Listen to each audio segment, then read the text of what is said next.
উপর মাথায় দিয়ে। যে কারণে দেশ ছাড়ছেন নুসরাত ফারিয়া। ঢাকা সিনেমার জনপ্রিয় অভিনেত্রী নুসরাত ফারিয়া নিজের অভিনয় দক্ষতা দিয়ে দর্শকের মনে জায়গা করে নিয়েছেন। অভিনয়ের পাশাপাশি পড়াশোনাতেও বেশ মনোযোগী এ অভিনেত্রী। এবার ব্যারিস্টারি পড়তে যুক্তরাজ্যে যাচ্ছেন তিনি। গণমাধ্যমকে বিষয়টি নিশ্চিত করে তিনি জানান, সবকিছু ঠিক থাকলে এ বছরের সেপ্টেম্বরে দেশটিতে পড়াশোনার জন্য যেতে পারেন।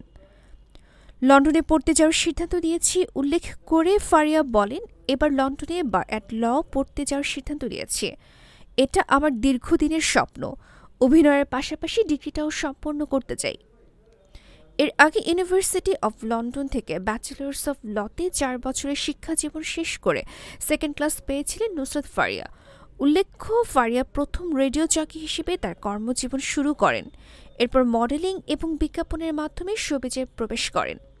2015 সালে তিনি তার প্রথম চলচ্চিত্র আশিকি দিয়ে চলচ্চিত্রে আত্মপ্রকাশ করেন। এটি একটি ভারতীয় বাংলাদেশি যৌথ প্রযোজনার ছবি, যেখানে তার বিপরীতে ছিলেন অঙ্কুশ হাজরা।